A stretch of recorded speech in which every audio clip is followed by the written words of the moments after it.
Today I am here with Merryweather. So you're here on the Black Hat. Well, let's just go ahead and jump right into it.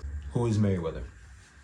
We're a band. We're out of Salt Lake, but we don't really operate within much of the real local scene out here. We really just kind of started off and immediately sent ourselves into the more international scene. Because I don't know, I feel like every time a band starts here in Salt Lake, they immediately go straight to the local level and they just start immediately playing shows and stuff. But we kind of are putting everything together and then just jumping on the train with these bigger bands they see touring and opening for Fleshwater and Split Chain and Trauma Ray and even on a bigger level Deftones and Loathe, stuff like that. How long have you been building Merryweather? I feel like November we started kind of finding people and finding our members and stuff, and we had Getting Close pretty much ready. I mean, we just love that sound, and that song is originally what kept us, me and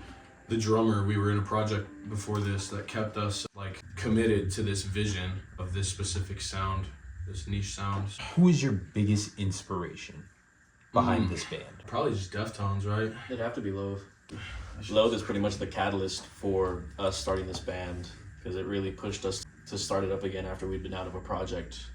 We'd stopped blushing because we had members quit, and we were just doing solo stuff for a few months after that. And it was that aha moment where we saw them perform on stage and we saw how captivated the fans were, and we're like, we have to get a piece of this. So we sent out some ads online, found some peeps, and we built a band again. I would say Loathe is the catalyst for us starting the band, but creatively, sonically, it would be the whole 90s nu metal scene and shoegaze scene, honestly. We borrow parts from various artists, not just one singular one. I mean, there are cues that you hear in our songs that you can pinpoint and be like, okay, that's a very Deftones riff, or you'll hear something that's that's a very Design 19, riff right there. But yeah, I would summarize it to just that whole subgenre itself as the musical inspiration behind Merryweather. Explain Blushing for anybody who's not familiar, who's watching this right now.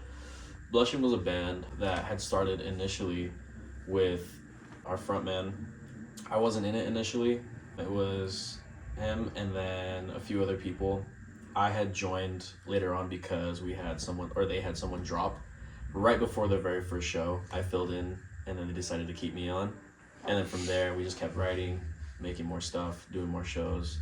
It didn't last terribly long. I think Blushing lasted a good 4 months. After the Denver show, that's when the people who weren't really about it, they left. Because I guess it was just a very big moment to play a show out of state for the first time. And they just weren't ready. Tell them the bands we played with on that show. Yeah, we played with some really good bands. Opener was Scarlet Sun, and then after that there was Thornhaven, and then we went on, and then after us was Postdrome. Those are all Colorado bands. I think they all come from Denver, and they were some of the best acts that I've seen come out of a local scene in any state, really. I think that also intimidated the other members too, just because of how good they were and how tight they sounded and how their writing was just so much more in-depth than what we had at the time. But those bands, I mean, I still listen to them to this day. I have a few of their songs in my liked playlist, and they play them daily. And again, how long has the band Merryweather been established for, you'd say? 6 months, probably, December till now. So yeah, that was kind of when we got all the members and started practicing and writing and doing this stuff for this vision, this specific project. And then did it start all 5 of you in the beginning? This is the original Merryweather, this group, us 5. I'm Jace. And what do you play, Jace? Guitar. I'm Mason, I play bass. Binsky, I'm the vocalist. Donnie, I also play guitar. And I'm Julian, I'm the drummer. What do you guys feel like each of you bring to this band? And let's try not to have the same answers if you can help it. What I feel that I bring to Merryweather is more of a rhythmic and percussive element to the music that I feel a lot of people don't really focus too much on. I like to focus on movement and having those rhythms really charge our music. What I feel like I bring to the band, even before I joined Merryweather, I was always big on trying to blend heavy and beautiful in music, which is why I love bands like Deftones and Loathe. But before I got into bands like that, I was into a perfect circle, and they also do that kind of stuff too. I listened to them for a long time, kind of deal. For me, I feel like, I don't know, I do a lot of like the social media and a lot of that stuff. I run our page. Obviously I'm the vocalist. I live and breathe music, so I don't know if I can say that. I live and breathe music, and like it literally just is my life. And like, you know, like through life I've always just been like attached to like how it makes you feel. And so like I focus mainly on melodies and just making it like feel a type of way, and then I put the words in and give the songs like meaning, you know what I mean? But it wouldn't be anything without everybody else. But yeah.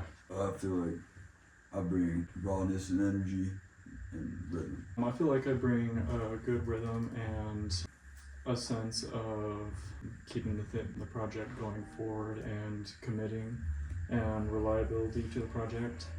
I've always been involved in music, and I feel like these people are super serious about music and in the same sense as I am, and wanting to go the full length with it. Right now, what is your guys' biggest goal? My biggest goal is to be touring and bring music that people enjoy and get it to as many people, as many ears as possible. Yeah, I'd have to say 2 and 2. I think my biggest goal is just, you know, like leaving like a good legacy and being able to inspire people and being able to like connect with people through like the lyrics and the melodies and like the energy. I want people to feel like, you know, like they could also do this music shit. They could also feel these emotions, and it's okay to feel, you know, the way that our sound makes people feel. Because a lot of the stuff it's a new kind of sound with old influences, and with that comes like new feelings and new emotions, you know, so. Yeah, my biggest goal is to just do what I can to help this band find success and stay locked in like we have been. We've been working on some really cool stuff, and it's been kicking my butt kind of learning it and playing in this kind of style of music, because it can be really aggressive and complicated at times, but also like really spacey and drifty. And like, I didn't play 7-string before I was in this group, but it's really shown me kind of like a different idea of music. It's really cool, and being able to play this stuff live for people is going to be a lot of fun, and that's something I'm looking forward to. I'd say my goal with the band and with music in general is just to, you know, be proud of spending all this time learning how to play and write stuff that I'm, you know, content and happy to say that I wrote it, you know, leaving music behind that it's all for something. You know, the legacy part is also a part of it too, but I don't want to deliver a subpar product just to leave a legacy. I want to write and have it be music that'll stand the test of time and be influential in the future, sure, that'd be cool, that'd be great. But more so just leaving behind a product that is genuine.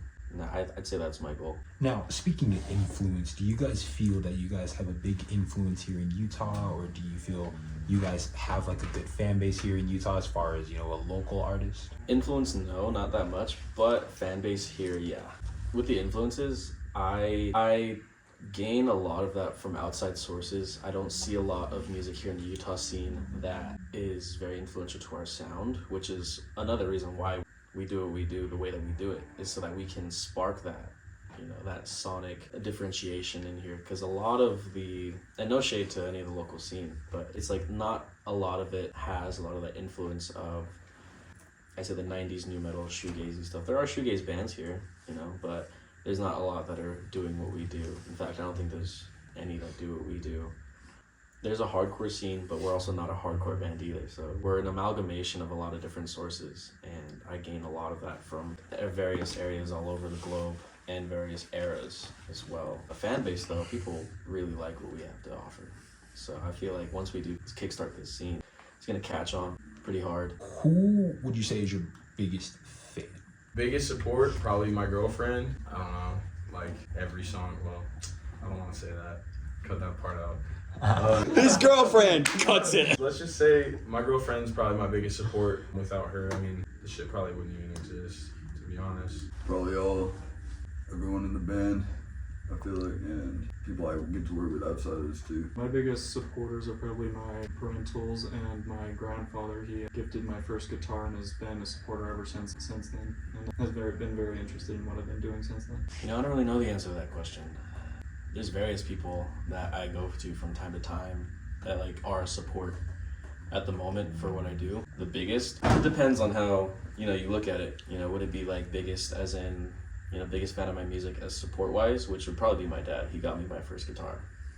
So, you know, without him, I probably would have delayed the musical process by a few years trying to raise money for a guitar. If you mean support by, you know, just how much they love the music, it'd probably be the girls that I talk to. You know, every chick that I show, they love it. And I don't know if it's because they're into me or because they're into the music. That's beautiful. It don't matter. Yeah, I'd say it's from various sources, depending on who I talk to and how long they stay in my life. My biggest supporter is probably, you know, all my bros here in the band, because, you know, we joke around a lot and we're just kicking in and working on music and stuff. And, you know, like, my family's really supportive too. I got some buds I used to play in other bands with that still checking in, like, what are you up to kind of thing. And then now they follow these guys kind of thing. And, you know, I always got my folks and some buds bugging me like, when you guys gonna play your first show kind of thing. And it keeps me going kind of thing, because sometimes being a musician can be a little bit discouraging in terms of, like, you know, there's just a lot of noise out there and finding your way kind of thing, and being ready for when opportunity like presents itself to where you can make a difference creatively kind of thing. So what's up? Real quick, I also just want to say, everyone on Instagram, like everyone that's shown us love through like the memes that they found and like our reels that we post, like they all, I mean, we love you guys, like seriously.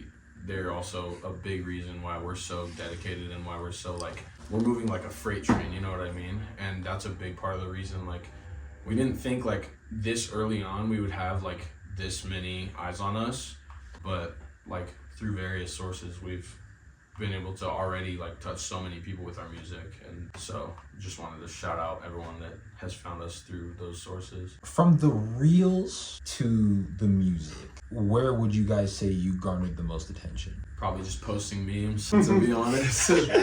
I took probably like, I'd say like around a year off of working a job to study like how to blow up as a music artist, how to like really, you know, get that traction and that flow of like listeners, new listeners. Yeah, I feel like, I don't know, just posting memes, like doing everything that like I know and have learned to do, pretty much just, that's just how we do it, you know? And we want to keep posting reels so that new people can find us, because we do feel like our sound could use some fresh ears, you know? But yeah, just mainly just posting on Instagram, posting memes with our music behind it, and people just love the music, so they find it themselves. Do we feel like we show up to every practice 100%? I'd say probably like 95% of the time. You know, obviously we have those days where like you get like a new tattoo and it hurts to like have the strap on your arm, or like you're sick and you can't really like, or like I'll be sick and like I can't scream because I don't want to like fuck my vocals up, or you know, just little things here and there. But yeah, most of the time, I mean, we show up here on every week, you know, we do it religiously, and then if anybody misses, we just basically like postpone it for the weekdays. But I mean, we're always doing this shit. Even days where we don't have practice, we're practicing at home, and like we're running through the set or running through, you know, just different songs, and we're always just practicing and doing this shit. I mean, we're kind of on a time crunch because of that whole aspect of like being discovered by so many people so quick. So we're kind of like, we're trying to keep up with that while also retaining like peace. And so yeah, we do show up pretty much all the time. We're gonna start with the best practice day you guys could ever recall. And then after that, we're gonna follow it up with what was the worst. Best practice day. I think it's when we ran through, I think we had maybe 4 songs written, and we ran through like the entirety of those 4 songs. It wasn't the first time, but it was like maybe 3 or 4 practices after that when we had those written. We played through them 100% clean, like as clean as we could, and it came out sounding like almost perfect. I forget when that day was, but for some reason, like mold comes in my head. like a click. Everyone in the band was locked in. Everyone played like to their best. The movement was even good. It didn't happen too long ago either. It was like maybe like a month or two ago, maybe like a month ago. But that was probably one of the best practices we had. I think we had people over too. I'm not sure. It was that day we had a jam in this building, and then we took everyone from that jam, brought them to our room. That wasn't the first time we did that either. We've done that before, I think. That's fun. But we had a whole group over there come to our room, played a mini set, and you could just see like in everyone's faces that it was like, whoa, like these bands are Sick. this band is kind of something here. So that probably clicked in my mind as one of our best practices. Now, as far as the worst, it'd probably be one of the early ones when we were just figuring out band chemistry, to be honest. You know, that's like a huge aspect of whether or not a practice is good. But we've built a decent amount of band chemistry now that like every practice from now on is just going to get better and better. But definitely in the beginning is when we had someone who was just like rough. We're figuring out how to play with each other, you know, pause. I tried to hold still for that one. That was hard. We're figuring out how to, you know, blend playing, moving, and being in sync. No singular practice sticks out to me as the worst. I would just say our very early days where it's just very rough, still trying to, you know, chisel that marble and to make the nice artwork that is Merryweather. Would you guys say that the chemistry came easy? I would say it came kind of effortlessly, to be honest. Everyone came in, you know, it's because of how everyone came into this project. We all had a very similar mindset of, we're very serious about it. We're not just going to mess around and jam, because nothing productive is going to come out of that. We came in with the mindset of, let's make this work, you know, let's get to work. And so building chemistry off of that is very streamlined, because that's an aspect of getting to work. You know, everyone understands that we got to be in sync for it to sound coherent. Building that was also like not a difficult process at all either. There wasn't any points where I felt like someone was trying to outshine someone else, or like everyone was trying to do their own thing. We stuck as a unit since the formation of Merryweather. What is the most honest lyric this band has written? The most honest lyric. Hardest bar. Do you write everything? So do you guys write them? I would like for other people to give me some stuff to, I mean, he's given me some stuff to write. Sure. Actually, I have taken influence from like some of the stuff that he's written.